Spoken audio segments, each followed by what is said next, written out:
राधे राधे। नमस्कार दोस्तों, स्वागत है आपका भजन ज्ञान चैनल में। दोस्तों, ज्येष्ठ माह की अमावस्या जो बट सावित्री के नाम से जाना जाता है और यह बट पूर्णिमा के नाम से भी जाना जाता है, क्योंकि यह कहीं कहीं ये अमावस्या के दिन भी यह व्रत किया जाता है और कहीं कहीं पूर्णिमा के दिन भी यह व्रत किया जाता है। पहली बार ये सावित्री जी ने ये व्रत किया था, अपने पति की यमराज से प्राण लेकर आई थी, वो वापस प्राण लेके आई थी। तभी से सभी सुहागिनें यह व्रत को अपने पति की लंबी उम्र के लिए करती हैं और हर कहीं कहीं किया भी जाता है और कहीं कहीं नहीं किया जाता है। अगर जहाँ नहीं किया भी जाता है तब भी यह जो सुहागिनें जो भी हैं औरतें हैं, यह व्रत तो नहीं कर सकती, व्रत का संकल्प नहीं कर सकती, लेकिन पूजा तो कर सकती हैं। पूजा का जो भी विधि विधान है वो विधिवत पूजा कर सकती हैं। बट वृक्ष पे जल पुष्प धूप दीप जलाएं। सूत लपेटने का विधि है, विधान है, तो सूत को भी लपेट कर बट का परिक्रमा कर सकती हैं। उस दिन सात्विक भोजन करें, ब्रह्मचर्य का पालन करें और विधि विधान से बट वृक्ष का वो पूजन करें। और बट वृक्ष अगर कहीं नहीं है आपके पास, जैसे कि कहीं नहीं मिलता है, दूर होता है, तो आप कुछ दिन पहले आप बट वृक्ष में अपने गमले में लगा करके आप पूजा कर लीजिए। उसके बाद कहीं पे आप लगा सकती है, ये और भी शुभ फल देने वाला होगा। अगर आप कहीं गमले में लाकर पूजा करके आप कहीं लगा देती हैं तो और भी अच्छा होगा। अगर नहीं वो भी हो सकता है तो बट की जरूर पूजा करें। बिना बट वृक्ष की पूजा का आपका शुभ फल नहीं प्राप्त होगा। इसलिए बट की कहीं टहनी हो वही आप गमले में लगा करके पूजा कर लें, फिर बाद में उसे प्रवाहित कर दें, लेकिन बट वृक्ष होना चाहिए। इस बार 6 जून 2024 को रविवार के दिन मनाया जाएगा। इस दिन सुहागिन महिला अपने पति की दीर्घायु और सुख समृद्धि के लिए व्रत रखती हैं। इस त्योहार को लेकर यह मान्यता है कि इस व्रत को रखने से परिवार के लोगों को सौभाग्य का आशीर्वाद मिलता है और जो वैवाहिक जीवन है, दाम्पत्य जीवन में खुशियां आती हैं। बहुत से लोग ये भी मानते हैं कि इस व्रत का महत्व करवा चौथ के व्रत जितना होता है, इसका महत्व उतना, मतलब करवा चौथ का जो व्रत होता है उतना ही महत्व इस व्रत का भी होता है। इस दिन व्रत रखकर सुहागिनें बट वृक्ष की पूजा लंबी आयु, सुख समृद्धि और अखंड सौभाग्य देने के साथ ही तरह तरह के कलह और संताप का नाश करने वाली भी मानी जाती है।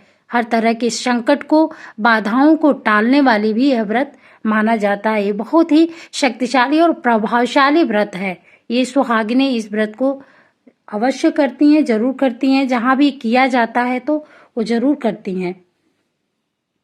बट सावित्री व्रत पूजा मुहूर्त, अब जानिए पूजा मुहूर्त।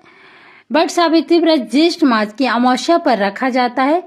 इस बार हिंदू कैलेंडर के अनुसार अमावस्या तिथि की शुरुआत 5 जून की शाम को 5:54 पर हो रही है। इसका समापन 6 जून 2024 शाम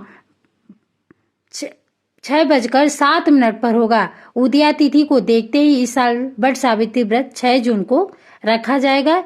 वही इस दिन पूजा के लिए शुभ मुहूर्त प्रातः सुबह 11:52 से दोपहर 12:48 पर होगा। ये सुबह 11:52 से दोपहर में 12:48 पर तक इसका पूजा करने का शुभ मुहूर्त रहेगा। इसी दौरान पूजा किया जाएगा। बट सावित्री व्रत की पूजा विधि, इस दिन महिलाएं प्रातः जल्दी उठकर स्नान करके लाल या पीले रंग का वस्त्र धारण करें। इस दिन लाल पीले वस्त्र धारण करने का ही विधान है। काले रंग, सफेद वस्त्र, नीले और ग्रे कलर का वस्त्र नहीं पहनना चाहिए। फिर श्रृंगार करके तैयार हो जाएं। साथ ही सभी पूजन सामग्री को एक स्थान पर एकत्रित कर लें और थाली को अच्छी तरह से सजा लें। तीसरा है, किसी बट वृक्ष के नीचे सावित्री और सत्यवान की प्रतिमा स्थापित करें। फिर बरगद के वृक्ष के जड़ में जल अर्पित करें और पुष्प, अक्षत, फूल और भीगा चना, गुड़ और मिठाई चढ़ाएं। बट वृक्ष पर सूत लपेटते हुए 7 बार परिक्रमा करें और अंत में प्रणाम करके परिक्रमा पूर्ण करें। अब हाथ में चने लेकर बट सावित्री की कथा पढ़ें या सुने। इसके बाद पूजा संपन्न हो जाती है। ब्राह्मणों को फल और वस्त्रों का दान जरूर करें। बट सावित्री व्रत का महत्व, बट सावित्री व्रत के दिन सुहागिन महिलाएं सुबह उठकर स्नान आदि करके 16 श्रृंगार करती हैं और व्रत का संकल्प लेती हैं। व्रत का हमें संकल्प जरूर लेना चाहिए, सुबह सुबह आप जरूर करें। मान्यता है कि बट सावित्री व्रत के दिन विधिवत पूजन करने से महिलाओं को अखंड सौभाग्य का वरदान प्राप्त होता है। पूजा का सामान तैयार करके बरगद के पेड़ के नीचे बैठकर पूजा करती हैं और कथा सुनती हैं। के पेड़ का पूजा अवश्य करें। मैंने पहले भी बोल दिया कि अगर आपके पास बरगद का पेड़ आसपास नहीं है तो आप पहले से अपने गमले में लगा लें, या कोई कहीं टहनी से मिल जाए तो वो भी आप घर में अपने गमले में लगाकर पूजा करें, लेकिन बरगद के पेड़ का ही पूजा करनी चाहिए। यही विधान है इस व्रत का। और राधे राधे। वीडियो अच्छी लगी तो लाइक करें, दूसरों को भी शेयर करें। धन्यवाद।